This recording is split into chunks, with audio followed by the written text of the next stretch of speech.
The Israeli regime has officially banned the consumption of prostitution, but prostitution still remains legal there. Israel's landmark law against the consumption of prostitution went into effect on July 10, a year and a half after it was passed. For the first time in Israel's history, liability for prostitution lies with consumers. The police can now fine them thousands of shekels without punishing those who sell the services. To date, Israeli law has not treated prostitution as a crime, unless it involved minors. Technically, prostitution is still legal. The law comes with a new rehabilitation budget of 90 million shekels. That will open more rehabilitation centers and opportunities and training for women to leave this cycle of prostitution and to rehabilitate themselves and go to work in any regular normative job. But it is not enough. There is also money, and this is the next step that we are working on, is education for the young generation to stop the consumption of prostitution. If we educate every young boy that it's illegal, it's immoral, it's exploitation, then we can cut the cycle. And we have to find these girls before they start this exploitation and to getting this prostitution cycle. Most of those women had severe sexual injuries in their past, father, uncle, brother, and we need to find them before and give them treatment and help them to rehabilitation and not go into the prostitution cycle.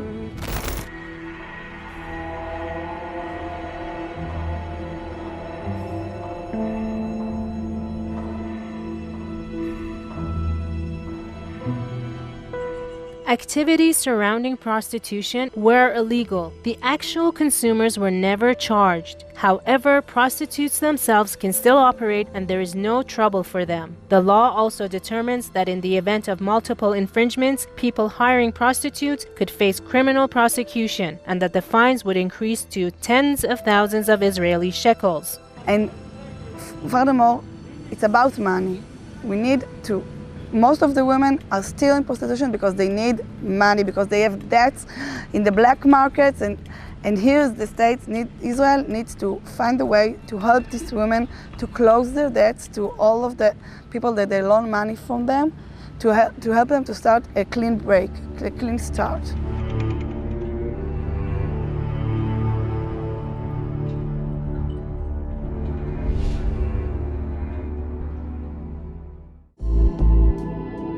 According to most estimates, there are over 14,000 people involved in the prostitution industry in Israel. Of them, some 95% are female and 5% are male, including about 1,100 girls and about 40 boys. As a whole, the industry generates about $1.3 billion per year. Overall, about 40% of sex workers enter the trade between the ages of 18 to 24. Every single night in Israel, 26,500 men purchase sex, according to Israel's own welfare ministry. The age of entering prostitution in Israel is 13. Over 90% of these girls were sexually abused as children.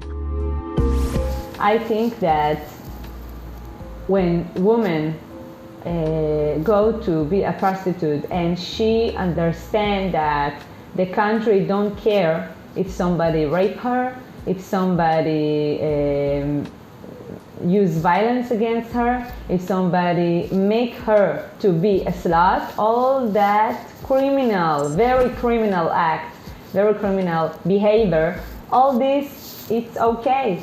They can do that to her for years, and usually women became a slut in very young age.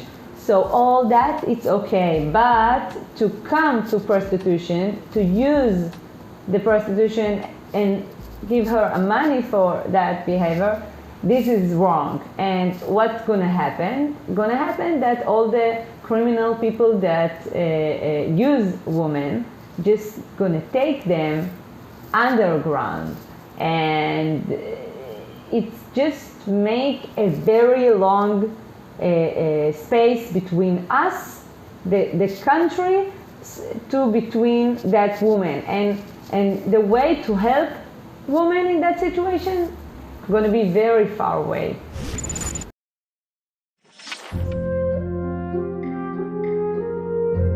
On social media, people had a lot to say about the topic. Philia says that the law, which was passed in December 2018, provides for fines of 2,000 shekels, about $579, and double that for repeat offenders for consuming or attempting to consume prostitution services. Laura Augustin says, prostitution is not banned in Israel, nor is the use of its services, but if the legislation becomes effective, it would ban the possession of a location where prostitution or stripping occurs, as well as ban advertising and lobbying for stripping, which are not currently prohibited. According to HMR News, it's really difficult to like Israelis when they do things like this, and we can't criticize it without being called anti-Semites or Nazis. We condemn these things in our culture. According to Ruth Marks Eglash, men are reporting kids as young as 12 going into prostitution in Israel. Soul Survivor asks, where are the radical violence against women, Me Too, feminist activists on the Eastern European girls forced into prostitution in Israel?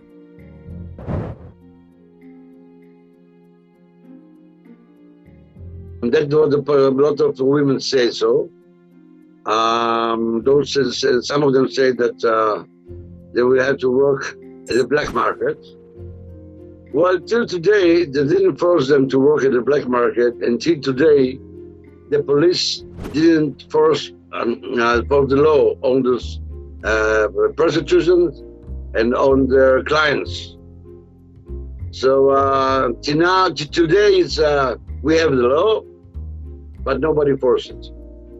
So the question of they are going to work in the black market or not, for gangs, it is not in the right place, because I don't think that there's some law that publics can't afford to stand on for them. There's a law that you can't do anything with it. This is one of these laws that the police have a lot of difficulties to force it. Until 2016, Israel had never attempted to develop a systematic approach to reduce prostitution there. That same year, the Ministry of Labor and Welfare conducted a comprehensive study of the phenomena. It found that the face of Israel's prostitution industry has changed over the last few years. In the early 2000s, it was comprised mostly of women from the former Soviet Union. Today, however, the industry involves thousands of Israelis, most of them mothers that are at-risk teens. In fact, nearly 2/3 of Israeli prostitutes are mothers. Some 62% of the women are mothers, and 52% were born in countries from the former Soviet Union, according to the survey, which took place in recent weeks and was conducted for the Ministry of Welfare and Social Services.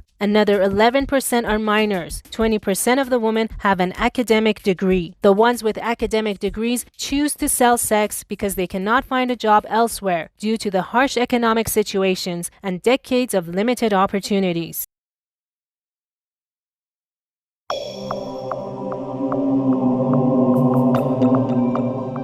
What about the Israeli public? What does it think about all this? Do Israelis think prostitution should be legal? Do Israelis believe that banning the consumption of prostitution is enough to end it? כמובן שלא. הרבה דברים שהממשלה אוסרת לעשות עדיין עושים. הבעיה היא שהממשלה לא תומכת באנשים שצריכים עזרה. אנשים שאין להם עבודה, אנשים שלא יודעים איך להסתדר, אנשים שצריכים עזרה, הממשלה לא עוזרת להם, והם מגיעים לעבודות האלה. וכמובן שלאסור על העבודות האלה לא יעזור להם עוד, הם צריכים לעזור להם לשקם את אני חושבת ש99.9% מהמקרים כנראה של נשים שמגיעות לזנות לא מגיעות מתוך בחירה, אלא מגיעות מחוסר ברירה, מתוך לחץ או מתוך בעיה כלכלית חריפה מאוד, שגורמת להם להרגיש שהם נשארו מחוסר ברירה. אני לא חושבת שזה קשור בשום צורה לדת, אבל אני חושבת שזה כן האחריות של המדינה לעזור לאנשים שנמצאים במצוקה, וגם נשים במצוקה שמגיעות למצבים האלו. אז רק לעצור את הדבר הזה בעניין של לעצור את הנשים האלו ולשים אותם לצורך העניין במאסר, זה לא מה שיעזור, זה צריך לעזור להם לצאת מהמעגל. עשה, כסף, אין להם איפה לישון, איפה לאכול. לא סתם מגיעים למקום כזה. הדת היהודית שלנו, נכון, לא מסכימה. אבל אם מסתכלים בתנ"ך של פעם, תמיד זה היה, גם אז היה. מקדמת דינה, מה שנקרא. זהו, זה היהודית, אבל לא מסכימה שהדת היהודית שזה יהיה כזה דבר. בגלל זה יש הרבה עובדות סוציאליות שמטפלות, מי שרוצה לצאת מהמעגל הזה של הזנות, של הסמים, מנסים. מה הדת אומר? כאילו שזה אסור, בתורה לא. איך מתייחסים לאנשים שיש... זונות, את האנשים שסיפקו שירותים, זה יכול להיות אגב גם גברים. עכשיו במטרה לעצור את זה, הם החליטו גם להעניש את האנשים שמשתמשים. שהולכים לקבל לזונות, לקבל את השירותים. ואני לא חושב שזה יעזור. אני חושב שהיה צריך קודם כל לתת יותר תמיכה לנשים שלא ייכנסו בכלל למעגל הזה. בדרך כלל הפתרונות הם לא בענישה אלא בחינוך ובלעזור לשקם אותם.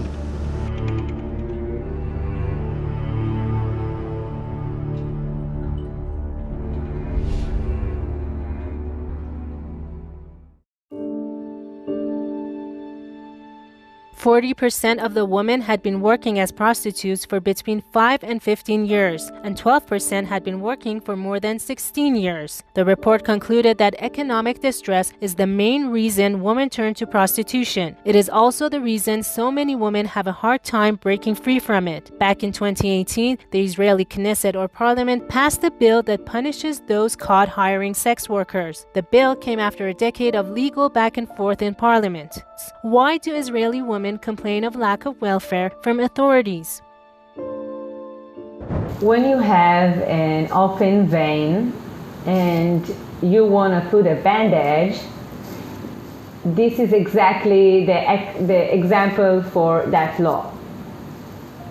If you have a very big series that's called prostitution, and the real problem is to use women from very young age to become a prostitute and not to do nothing at all to help them in that place. When we have situation like this, the money that became from, I don't know, not going to help anyway, because the big problem is the priority.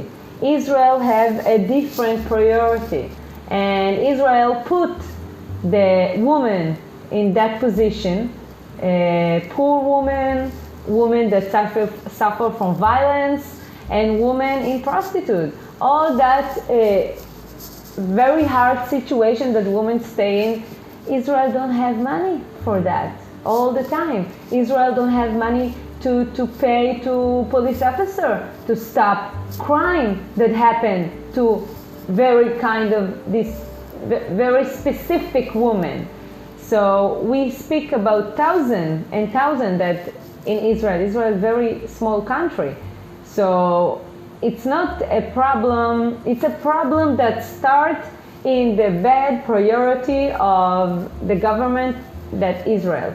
And it's very bad priority of to speak about that law and think about that law and stop the men and maybe women that come to prostitute.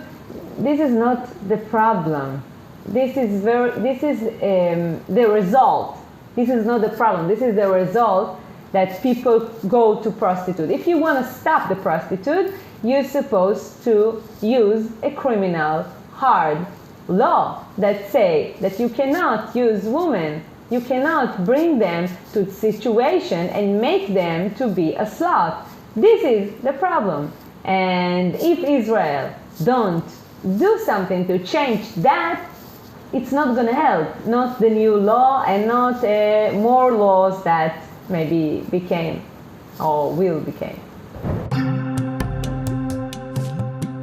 Women's rights groups had sought to postpone the law's implementation, saying the regime has yet to fully establish and fund the rehabilitation program for prostitutes that was created under the new law. According to activists, women and men who enter the cycle of prostitution to earn a living cannot escape it if the authorities don't extend a hand. Activists accuse the Israeli regime of insensitively abandoning the weakest population. The Public Security Ministry had also sought a delay of the law, citing the police's inability to enforce the new law and the regime's failure to set up mandatory seminars for offenders to raise awareness of the dangers of prostitution, which had been proposed on top of the fines. A budget of $8.7 million was dedicated to provide them with treatment and rehabilitation as part of the law passed in 2018. Only 30% of the original $8.7 million designated to help sex workers out of their line of work was ever accounted for. The rest went missing, according to women's rights activists.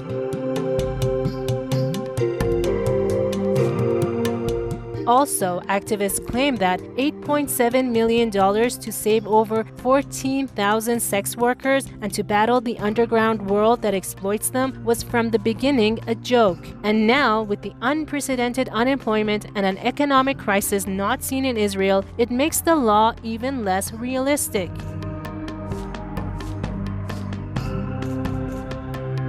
Will the new law end prostitution? I think it's not make a difference at all, real difference, because when you say to young teenagers, men, usually boys, that you're not supposed to go to prostitute because you have a law that say that, but you can use a woman and take the money from her when she do some act in prostitute. So what you say? How are you going to change the world? If you say to someone, I give example how it's look. It's look like when you have a drug dealer, you say to them, oh, it's okay, you can sell a drug, we don't have a problem, we don't have enough money to stop a drug dealer, we don't have enough money. This is what Israel say. Israel say we don't have enough money to stop pimp. Israel say we don't have enough money to stop very bad guys that make very young women, and not only young, but most of them start very young. We don't have money to stop that people. So our priority, Israel priority, say that it's okay. It's okay to use women. It's okay to act like that. So how it's matter? How it's that law makes a difference? It's not make a difference. It's just to put some cover and say, oh, I don't wanna see it. I don't want to see it. Don't show me that, okay? It's not here. If we put some paper between us or some wall between us and between the prostitute not became nothing that not exist. The prostitute is here. The prostitute in very, very bad situation, the woman that stay there, and a lot of young girls today, tomorrow, will be used by old men, and everybody think it's okay. It's not so important, so we don't have money to take care of that. The criminal law in the side, nobody use it, and everybody speak about that new excellent law. Additionally, social workers nationwide are on strike, making access to the aid and services even more difficult for those currently engaged in survival prostitution. With increasing reports of Israeli families facing financial ruin and even hunger, it seems likely that more people would opt to do whatever work they need to do to make ends meet during the pandemic. This wave of unemployment makes the enforcement of the act without offering sex workers a path out of the industry as was originally planned a startling case of the road to misfortune being paved with good good intentions. Critics of the law say that the regime is now to decide what women can do with their bodies. They believe that these women are selling their bodies out of sheer desperation for money to survive and to make a living for their families. The bill can hurt women because then prostitution will go underground, and therefore women will become more exposed to criminal elements and violence. They didn't enforce this law. The police say so. The police said that they don't have the time for that. They don't have enough manpower for that. So they're not going to enforce it.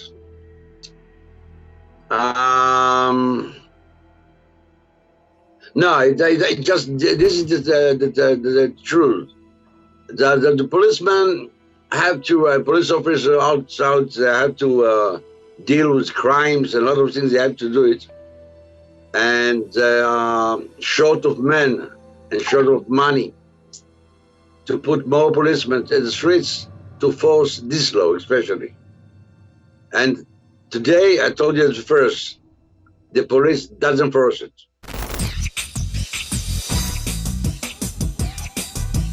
We have a big problem, the disease, the infection, and I think the law, as it is, like it is today here, does not give the answer for this question. Policemen will not knock on my door. Right. And when I open the door, I can always say, this is my friend, this is my lover, this is whoever it is. He cannot give a fine. But the women that are still active in prostitution, they are really, really afraid because they're saying, I don't have any other income. I think we need to institutionalize prostitution. It will strengthen women. It could be done in safe apartments, it's healthier, and the police will protect these women and strengthen them.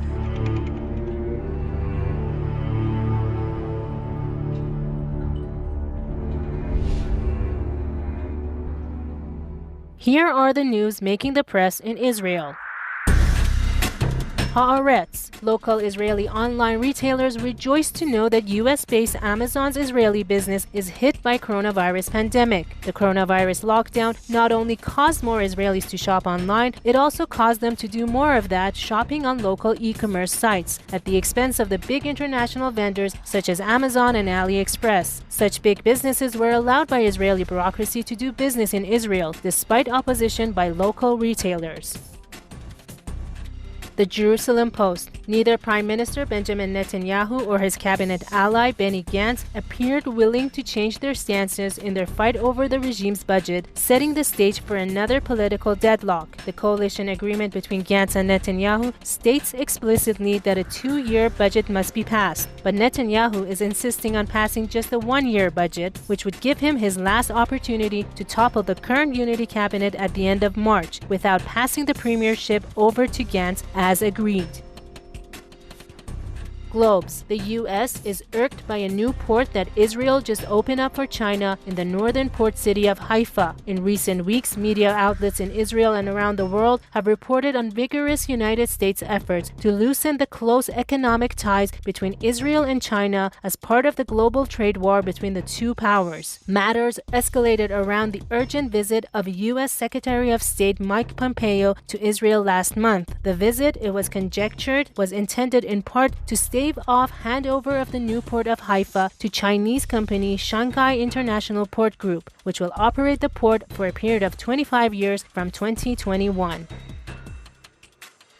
Ynet News. Thousands of social workers rally in Tel Aviv as strike enters third week. Israel's social workers have been on strike since June 6 after failing to reach an agreement with the finance ministry on improved working conditions. The workers say the salaries in some instances hover below the minimum wage, while the number of cases during the COVID-19 crisis has skyrocketed. The Times of Israel. The Environmental Protection Ministry released a report asserting a link between illnesses caused by air pollution and a higher death rate from coronavirus, and calling on the regime to reduce emissions. In a statement accompanying the report, the ministry noted that exposure to air pollution causes significant illness and mortality, especially among vulnerable populations such as the elderly, children, pregnant women, and those who suffer from chronic illnesses.